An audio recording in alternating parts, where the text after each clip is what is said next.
नमस्कार सांगमाने आसंतु जानिबा आजिर मुख्य खबर। खबर नंबर 1 ओडिशा रे 76,612 कोटी टंकार ऐतिहासिक शिल्प विनियोग मंजूर। मुख्यमंत्री मोहन चरण माझीଙ୍କ अध्यक्षतार अनुष्ठित उच्चस्तरीय क्लियरान्स अथॉरिटी बैठक रे राज्यर अर्थनीति को समृद्ध करिबा पई एक विराट निष्पत्ति निया जायछि। ओडिशा सरकार समुदाय 76,612 कोटी टंकार 20टी बृहत शिल्प प्रकल्प को मंजूरी प्रदान करिसंती।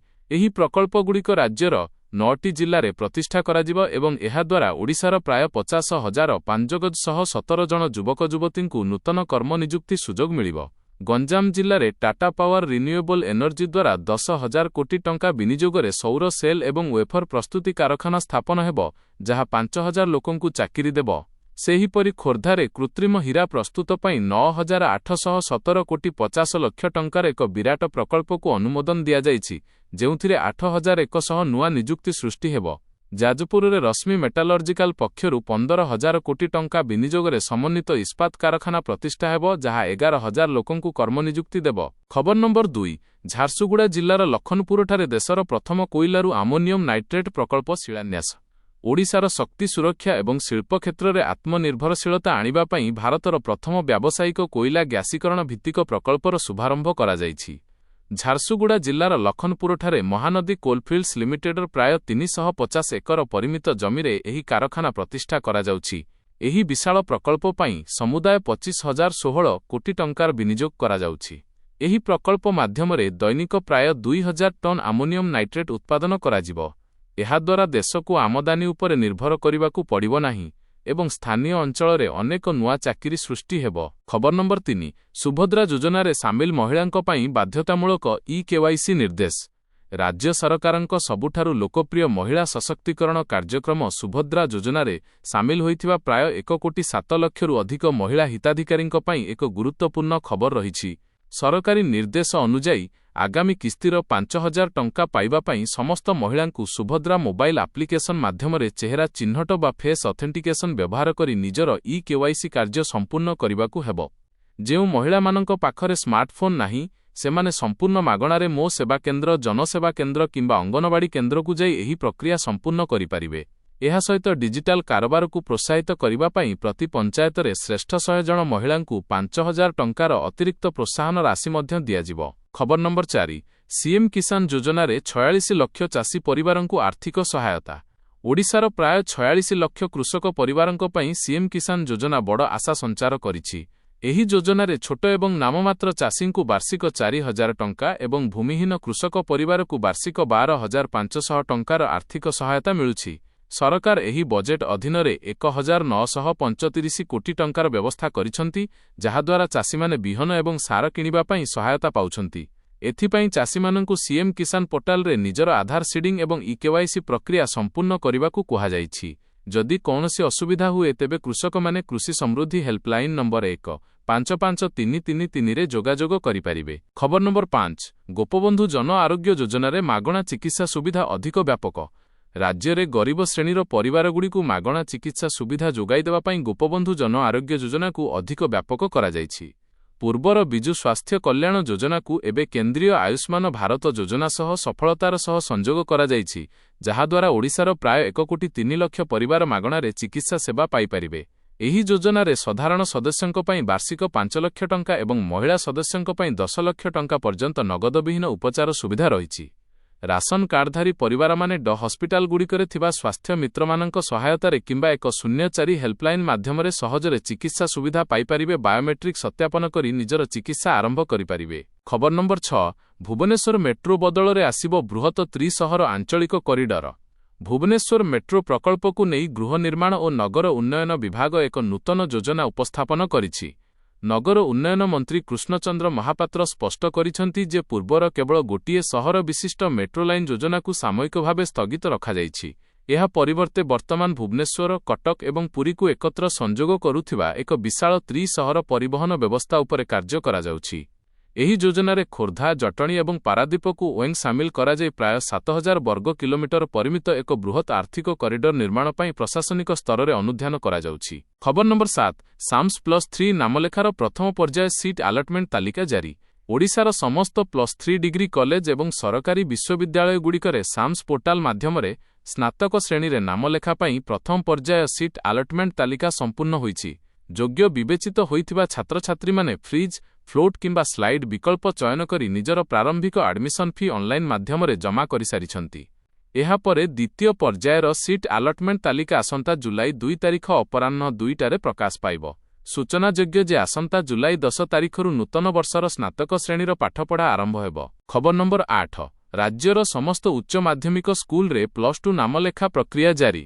ରାଜ୍ୟର ସମସ୍ତ ସରକାରୀ ଏବଂ ବେସରକାରୀ ଉଚ୍ଚ ମାଧ୍ୟମିକ ବିଦ୍ୟାଳୟଗୁଡ଼ିକରେ +2 ନାମଲେଖା ପାଇଁ ଅନଲାଇନ୍ ଆବେଦନ ପ୍ରକ୍ରିୟା ଜାରି ରହିଛି। ଆସନ୍ତା ଜୁନ୍ 30 ତାରିଖ ରାତି 11:45 ସୁଦ୍ଧା ଛାତ୍ରଛାତ୍ରୀମାନେ ସାମ୍ସ ପୋର୍ଟାଲରେ ନିଜର ଆବେଦନପତ୍ର ଦାଖଲ କରିପାରିବେ। ପ୍ରଥମ ଚୟନ ମେରିଟ୍ ଲିଷ୍ଟ ଆସନ୍ତା ଜୁଲାଇ 8 ତାରିଖ ପୂର୍ବାହ୍ନ 11:45ରେ ପ୍ରକାଶ ପାଇବ। ଏହାପରେ ଜୁଲାଇ 9 ତାରିଖରୁ ନାମଲେଖା ପ୍ରକ୍ରିୟା ଆରମ୍ଭ ହୋଇ ଜୁଲାଇ 23 ତାରିଖରୁ ନୂତନ ଶ୍ରେଣୀର ପାଠପଢ଼ା ଆରମ୍ଭ ହେବ ବୋଲି ସୂଚନା ମିଳିଛି। ଖବର ନମ୍ବର 9। ଗ୍ରୀଷ୍ମକାଳୀନ ଛୁଟି ପରେ ଖୋଲିଲା ରାଜ୍ୟର ସମସ୍ତ ବିଦ୍ୟାଳୟ। ରାଜ୍ୟରେ ମୌସୁମୀ ବାୟୁର ସଫଳ ଆଗମନ ଯୋଗୁଁ ପ୍ରବଳ ଗ୍ରୀଷ୍ମ ପ୍ରବାହରୁ ବଡ଼ ଧରଣର ଆଶ୍ୱସ୍ତି ମିଳିଛି। ଏହି କାରଣରୁ ଦୀର୍ଘ ଗ୍ରୀଷ୍ମକାଳୀନ ଛୁଟି ପରେ ଓଡ଼ିଶାର ସମସ୍ତ ସରକାରୀ ଏବଂ ବେସରକାରୀ ସ୍କୁଲଗୁଡ଼ିକ ଜୁନ୍ 18 ତାରିଖରୁ ସ୍ୱାଭାବିକ ଭାବେ ପୁନର୍ବାର ଖୋଲିସାରିଛି। ବିଦ୍ୟାଳୟ ଓ ଗଣଶିକ୍ଷା ମନ୍ତ୍ରୀ ନିତ୍ୟାନନ୍ଦ ଗଣ୍ଡ କହିଛନ୍ତି ଯେ ଛାତ୍ରଛାତ୍ରୀଙ୍କ ଶିକ୍ଷାବର୍ଷର ଯେପରି କୌଣସି କ୍ଷତି ନ ହେବ, ସେଥିପାଇଁ ନିର୍ଦ୍ଧାରିତ ସମୟସୀମା ମଧ୍ୟରେ ସ୍କୁଲ ଖୋଲିବା ସହ ପାଠ୍ୟପୁସ୍ତକ ବଣ୍ଟନ ପ୍ରକ୍ରିୟାକୁ ଦ୍ରୁତ କରାଯାଇଛି। ଖବର ନମ୍ବର 10। ଓଏସଏସଏସସ କମ୍ବାଇନ୍ଡ ଲିଖିତ ପରୀକ୍ଷା ଆସନ୍ତା ଜୁନ୍ 28 ତାରିଖରେ ହେବ।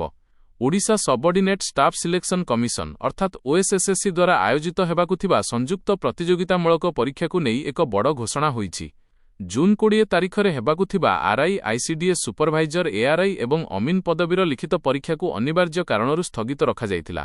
ଏହି ପରୀକ୍ଷାରେ ବର୍ତ୍ତମାନ ପୁନଃ ନିର୍ଦ୍ଧାରିତ ହୋଇ ଆସନ୍ତା ଜୁନ୍ 28 ତାରିଖରେ ଅନୁଷ୍ଠିତ ହେବ ବୋଲି ବିଜ୍ଞପ୍ତି ପ୍ରକାଶ ପାଇଛି। ପ୍ରାର୍ଥୀମାନେ ନିଜର ଆଡମିଟ୍ କାର୍ଡ କମିଶନଙ୍କ ୱେବସାଇଟ୍ରୁ ଡାଉନଲୋଡ୍ କରିପାରିବେ ଏବଂ ବୈଷୟିକ ସହାୟତା ପାଇଁ 0674297149 ନମ୍ବରରେ ଯୋଗାଯୋଗ କରିପାରିବେ। ଖବର number 11। Odisha staff selection commission ଅଧୀନରେ ଖାଦ୍ୟ ସୁରକ୍ଷା ଅଧିକାରୀ ନିଯୁକ୍ତି। ସରକାରୀ ଚାକିରି ଆଶାୟୀ ଯୁବକ ଯୁବତୀଙ୍କ ପାଇଁ ଏକ ଭଲ ସୁଯୋଗ ଆସିଛି। ଓଡ଼ିଶା ଷ୍ଟାଫ୍ ସିଲେକ୍ସନ କମିଶନ ଅଧୀନରେ ଖାଦ୍ୟ ସୁରକ୍ଷା କମିଶନରଙ୍କ କାର୍ଯ୍ୟାଳୟରେ 84ଟି ଗ୍ରୁପ୍ ବି ଖାଦ୍ୟ ସୁରକ୍ଷା ଅଧିକାରୀ ପଦବୀ ପାଇଁ ଆବେଦନ ଗ୍ରହଣ ଆରମ୍ଭ ହୋଇଛି। ଜୁନ୍ 12 ତାରିଖରୁ ଆରମ୍ଭ ହୋଇଥିବା ଏହି ଆବେଦନ ପ୍ରକ୍ରିୟା ଆସନ୍ତା ଜୁଲାଇ 8 ତାରିଖ ପର୍ଯ୍ୟନ୍ତ ଚାଲିବ। ମୋଟ 84ଟି ପଦବୀ ମଧ୍ୟରୁ 17ଟି ପଦବୀ କେବଳ ମହିଳାମାନଙ୍କ ପାଇଁ ସଂରକ୍ଷିତ ଅଛି। ଯୋଗ୍ୟ ପ୍ରାର୍ଥୀମାନେ ଓଏସିର ଅଫିସିଆଲ ପୋର୍ଟାଲକୁ ଯାଇ ନିଜର ପଞ୍ଜୀକରଣ କାର୍ଯ୍ୟ ସମ୍ପୂର୍ଣ୍ଣ କରିପାରିବେ। ଖବର ନମ୍ବର 12। ରାଜ୍ୟ ସ୍ୱାସ୍ଥ୍ୟ ବିଭାଗରେ 5999ଟି ନର୍ସିଂ ଅଫିସର ଚାକିରି ସୁଯୋଗ। ରାଜ୍ୟ ସ୍ୱାସ୍ଥ୍ୟ ବିଭାଗରେ ଆଉ ଏକ ବିରାଟ ନିଯୁକ୍ତି ସୁଯୋଗ ସୃଷ୍ଟି ହୋଇଛି। ଓଏସଏସଏସସ ଦ୍ୱାରା ଜିଲ୍ଲା କ୍ୟାଡର ଅଧୀନରେ ପ୍ରାୟ 5999ଟି ନର୍ସିଂ ଅଫିସର ପଦବୀ ପାଇଁ ବିଧିବଦ୍ଧ ଭାବେ ଅନଲାଇନ୍ ଆବେଦନପତ୍ର ଆହ୍ୱାନ କରାଯାଇଛି। ଏଥିପାଇଁ ପଞ୍ଜୀକରଣ ଏବଂ ଆବେଦନ ଦାଖଲ କରିବାର ଶେଷ ତାରିଖ ଆସନ୍ତା ଜୁଲାଇ 13 ତାରିଖ ରଖାଯାଇଛି। ନର୍ସିଂରେ ଉପଯୁକ୍ତ ଶିକ୍ଷା ସମ୍ପୂର୍ଣ୍ଣ କରିଥିବା ପ୍ରାର୍ଥୀମାନେ ଆୟୋଗଙ୍କ ୱେବସାଇଟ୍ରେ ଯାଇ ଶୀଘ୍ର ଆବେଦନ କରିପାରିବେ। ଖବର ନମ୍ବର 13। ମୁଖ୍ୟମନ୍ତ୍ରୀ ଜନଶୁଣାଣି ପ୍ରକ୍ରିୟା ମାଧ୍ୟମରେ 96% ଅଭିଯୋଗର ସଫଳ ସମାଧାନ। ମୁଖ୍ୟମନ୍ତ୍ରୀ ମୋହନ ଚରଣ ମାଝୀଙ୍କ ଜନଶୁଣାଣି ପ୍ରକ୍ରିୟା ରାଜ୍ୟରେ ଏକ ଆଦର୍ଶ ପ୍ରଶାସନିକ ସ୍ୱଚ୍ଛତା ପ୍ରତିଷ୍ଠା କରିଛି। ଭୁବନେଶ୍ୱରରେ ଅନୁଷ୍ଠିତ 18ତମ ସାଧାରଣ ଅଭିଯୋଗ ଶୁଣାଣିରେ ମୁଖ୍ୟମନ୍ତ୍ରୀ ସିଧାସଳଖ ଶହ ଗରିବ ଏବଂ ଭିନ୍ନକ୍ଷମ ଲୋକଙ୍କ ସମସ୍ୟା ଶୁଣିଛନ୍ତି। ମୁଖ୍ୟମନ୍ତ୍ରୀଙ୍କ କାର୍ଯ୍ୟାଳୟର ସରକାରୀ ରିପୋର୍ଟ ଅନୁଯାୟୀ ଗତ 17ଟି ଅଧିବେଶନରେ ମିଳିଥିବା 14,651ଟି ଅଭିଯୋଗ ମଧ୍ୟରୁ ପ୍ରାୟ 14,040ଟି ଅର୍ଥାତ୍ 96% ଅଭିଯୋଗର ସଫଳ ସମାଧାନ କରାଯାଇଛି। ମୁଖ୍ୟମନ୍ତ୍ରୀ କହିଛନ୍ତି ଯେ ଖରାଦିନ ଶେଷ ହେବା ପରେ ଏହି ସାଧାରଣ ଶୁଣାଣି ପ୍ରକ୍ରିୟା ଜିଲ୍ଲା ସ୍ତରରେ ମଧ୍ୟ ଆୟୋଜନ କରାଯିବ। ଲୋକମାନେ ନିଜର ଅଭିଯୋଗ ପାଇଁ ସରକାରୀ ପୋର୍ଟାଲ janashunani.odisha.gov.in ମଧ୍ୟ ବ୍ୟବହାର କରିପାରିବେ। ଖବର ନମ୍ବର 14। କଳାହାଣ୍ଡି ଜିଲ୍ଲାର କର୍ଲାପାଟରେ ଓଡ଼ିଶାର ପ୍ରଥମ ହାତୀ ପ୍ରଶିକ୍ଷଣ କେନ୍ଦ୍ର ଉଦ୍ଘାଟିତ। ରାଜ୍ୟରେ ଦିନକୁ ଦିନ ବୃଦ୍ଧି ପାଉଥିବା ହାତୀ ଓ ମଣିଷଙ୍କ ମଧ୍ୟରେ ସଂଘର୍ଷକୁ ରୋକିବା ପାଇଁ ବନ ବିଭାଗ ପକ୍ଷରୁ କଳାହାଣ୍ଡି ଜିଲ୍ଲାର କର୍ଲାପାଟ ଅଭୟାରଣ୍ୟର ସିମେଲପଦରଠାରେ ଓଡ଼ିଶାର ପ୍ରଥମ ହାତୀ ପ୍ରଶିକ୍ଷଣ କେନ୍ଦ୍ର ପ୍ରତିଷ୍ଠା କରାଯାଇଛି। ଜଙ୍ଗଲ ଓ ପରିବେଶ ମନ୍ତ୍ରୀ ଗଣେଶରାମ ସିଂ ଖୁଣ୍ଟିଆ ଏହି ପ୍ରକଳ୍ପର ଉଦ୍ଘାଟନ କରିବା ସହ ବନ୍ୟଜନ୍ତୁଙ୍କ ଚଳପ୍ରଚଳ ଉପରେ 24 ଘଣ୍ଟିଆ ସତର୍କ ନଜର ରଖିବା ପାଇଁ ଏକ ନୂତନ ମନିଟରିଂ ଟାୱାରର ମଧ୍ୟ ଶୁଭାରମ୍ଭ କରିଛନ୍ତି। ଏହାଦ୍ୱାରା ବନ୍ୟଜନ୍ତୁ ସୁରକ୍ଷା କର୍ମଚାରୀମାନେ ହାତୀମାନଙ୍କ ଗତିବିଧିକୁ ଅଧିକ ବୈଜ୍ଞାନିକ ଉପାୟରେ ପରିଚାଳନା କରିପାରିବେ। ଖବର ନମ୍ବର 15। ସାଇବର ଠକେଇ ରୋକିବା ପାଇଁ ଓଡ଼ିଶା ପୋଲିସର ସ୍ୱତନ୍ତ୍ର ସତର୍କତା ଜାରି। ରାଜ୍ୟରେ ଦିନକୁ ଦିନ ବୃଦ୍ଧି ପାଉଥିବା ସାଇବର ଠକେଇକୁ ରୋକିବା ପାଇଁ ଓଡ଼ିଶା ପୋଲିସର ସାଇବର ଶାଖା ପକ୍ଷରୁ ଏକ ବ୍ୟାପକ ସଚେତନତା ଜାରି କରାଯାଇଛି। पुलिस विभागर साधारण जनतांकु निजर बैंक अकाउंट तथ्य ओटीपी आधार कार्ड नंबर किंबा व्यक्तिगत केवाईसी विवरणी कौनसी अजणा व्यक्तिंक सह शेयर न करिबाकु अनुरोध करिछि।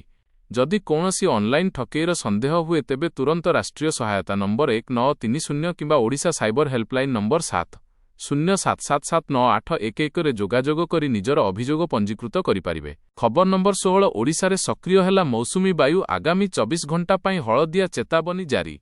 आंचलिक पाणीपाग विज्ञान केन्द्रर सूचना अनुसार ओडिशा रे दक्षिण पश्चिम मौसुमी संपूर्ण भावे सक्रिय होईछि, जहाद्वारा राज्यर समस्त 30टी जिल्ला रे वर्षा जारी रहिछि।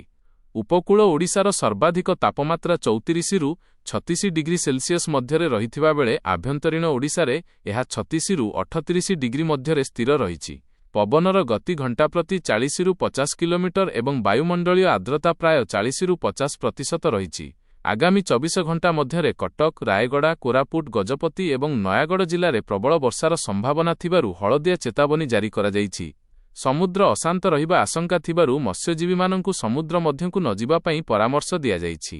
कृषकमानंकु मौसुमी वर्षार उपयोग करी निजर खरीफ धान चाष अनुकूल समय आरंभ करिबाकु कुहा जाइछि। तेबे सांगमाने एहा थिला आजिर मुख्य खबर। पुणी थरे काली देखा हेबा कालीर मुख्य खबर सांगरे। चैनल को निश्चय सब्सक्राइब करंतु। जय जगन्नाथ।